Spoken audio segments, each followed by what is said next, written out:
waaqayyo nama kaasaa jira fakkaata. Waaqayyo faagalatti kan kunoo. Gubeen boosisa. Gubeen ijeen gubeen boosisa. Galatu malee. Timaatimiin illee bullaa odii kunoo. Sin tumsiisa. Tumsiisa. Waan baay'ee qabdu. Ashaboon nu beeksisa.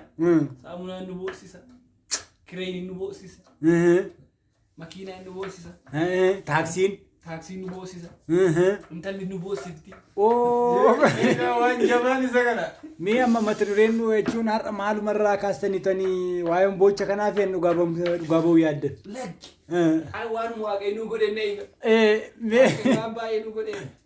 Isa kaanillaa turu boo'icha illee nu kennu. Bara baay'ee bishaan badee gogee ture. Amma bishaan irra galee nu boosisa. Lafa balleessa.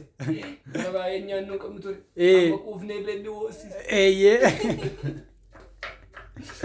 Nama ajaa'iba nama ajaa'iba. Baay'ee goommana ture. Akkami garuu duraan hin kadhattuun kadhannaatiin immoo akkamittiin akkasinii darbu kana ergaa dhageessanii immoo akkamitti dhuftan? Hin kadhanna ture. Otooma kadhannu amanuu jalqabnu. Otooma amannu aqee amantii bira darbee muka ta'uu jalqabe. Muka ta'uu jalqabe. Maal akkamitti? Jabaatee yeroo malee. Maatirikiinis nutti jabaate. Yuunivarsiitiin nutti jabaate. Hojii mootummaan nutti jabaate. Caalbaasiin nutti jabaate. Kan malaammaltummaa ta'e.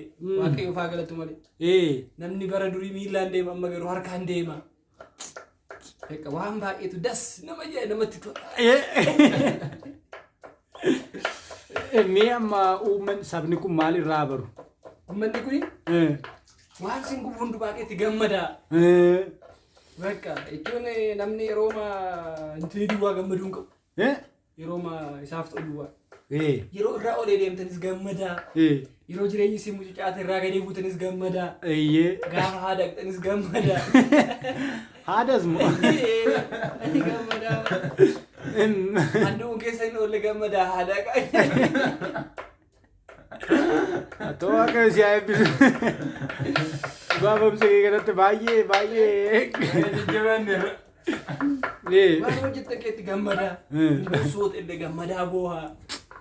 Hindaldaltoota gammadaa daldalaa. Hinfaarfattoota gammadaa faarfadhaa. Maraatti yoo ta'e gammadaaf maraadha.